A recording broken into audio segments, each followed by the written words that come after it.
It's the social media ban. Now, it didn't go through because of some timing problems, thanks to the Texas Ledge, but it did raise some interesting questions. And one of the questions that I gathered from the social media ban, because there were people that opposed the social media ban, saying that there were First Amendment rights for kids, which raised the question: well, what rights do kids have?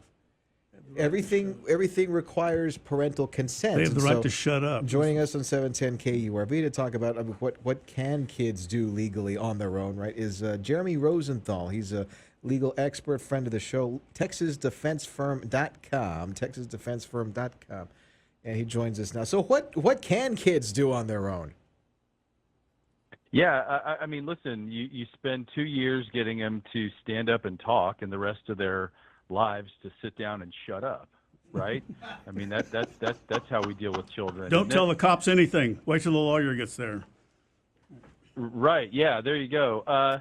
Listen, I mean, it depends on the time and the manner and the place. It depends on what the kid is doing.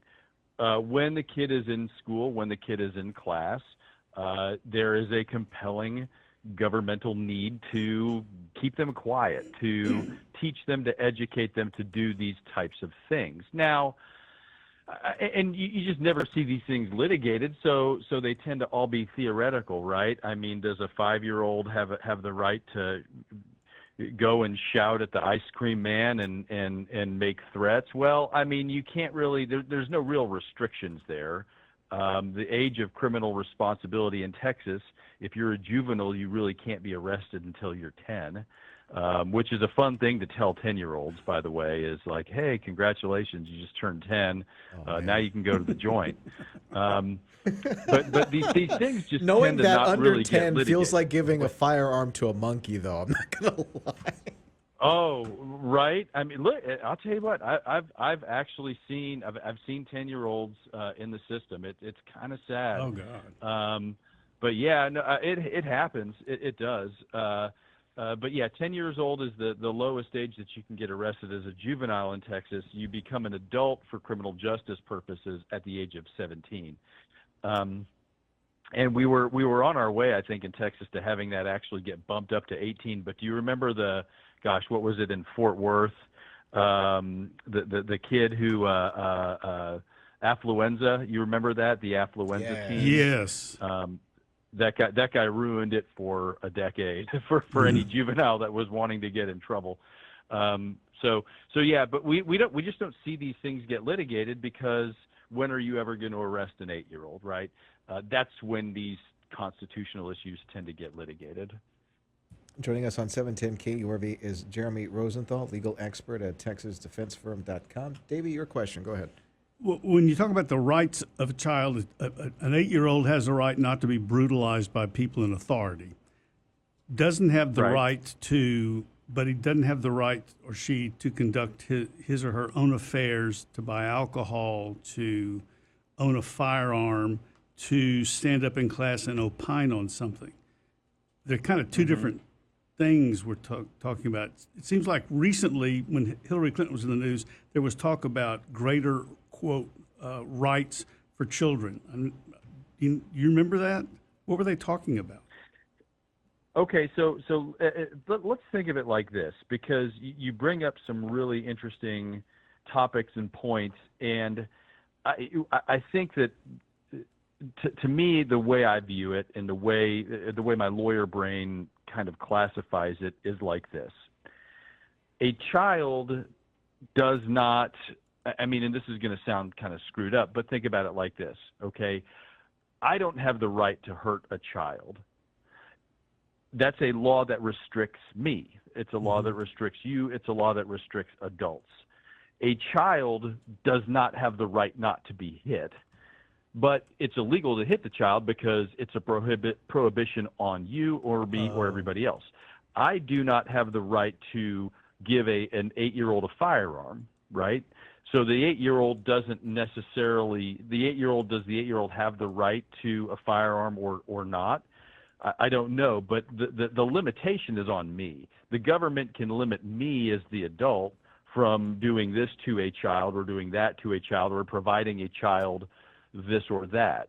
So it's the same. At the end of the day, it's the same thing, right?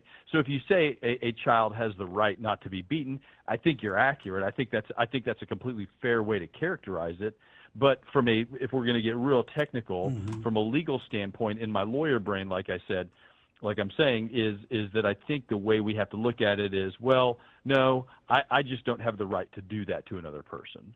Jeremy Rosenthal joining us on 710 KURV, legal expert, and we're talking about some of the questions that were raised by the Texas legislature and the social media ban for minors, right? Do they have a right to access social media sites? Well, no, because this is a good question, because it's not so much do they have a right to access social media sites, but the claim from some of the opposition was, well, you're trampling their First Amendment rights. Having a First Amendment right implies that you have a Second Amendment right, and you really can't own a firearm if you're a minor, correct? Mm-hmm. Those rights don't. Yes. Go ahead. Yes. Go ahead. Yeah. Go ahead. No, you go ahead. Okay. Yeah. What I was going to say was, so you do have, there is no, so think of the Constitution as in two different ways. It empowers the government, right? That's all the articles. That's Article 1, Article 2, Article 3. The Congress shall have the power to do this and that. And then and then the amendments, particularly the Bill of Rights, are a limitation of those powers. A 15-year-old has a Second Amendment right. A 5-year-old has a Second Amendment right. That right can be limited by the government because the Second Amendment, just like the First Amendment, just like the Fourth Amendment, any amendment, is not absolute, right? So the government can come in and say, you cannot have a firearm below the age of whatever.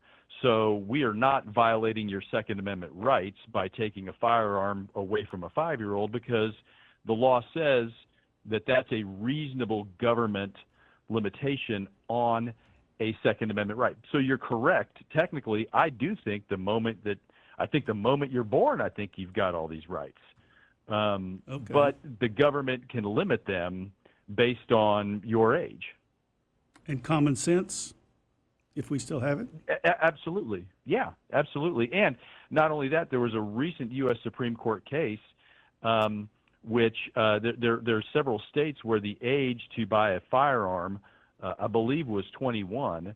And I believe the NRA got involved, as they do frequently with litigation, and they litigated basically saying that was unreasonable, and those states had to peel back their laws to 18. But again, I mean, the age doesn't go to 10 or 15.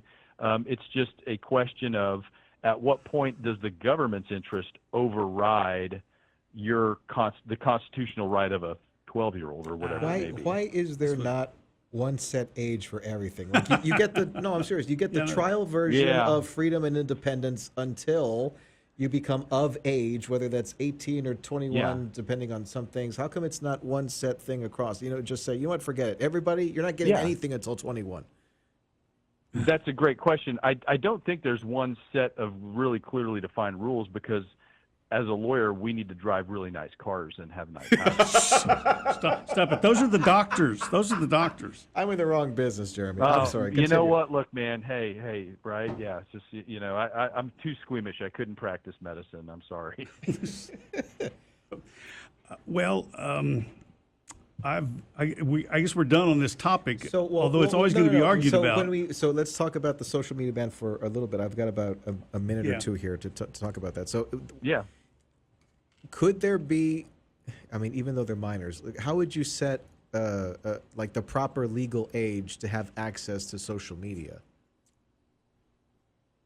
It's really tricky, because what you've got it. Think of it like the game where you bend somebody's knuckles backwards. At what point does the government's interest override the minors, or at what point does the minors' rights overmatch the government? And and I think you can make a very clear case that at 6, 7, 8, 9, 10, 11, 12, 13, right, the government's interest is going to be pretty compelling. The older the child gets, right, the more and more I think you run into some troubles there. But that's the tricky thing here. And the question is how do you legislate that if you're the government? I mean, and what things do you factor in? You could take mental health in, for instance. You can you can try to sort of bring in evidence to say, well, okay, at this age, kids can clearly not handle it, or at this age, children need to be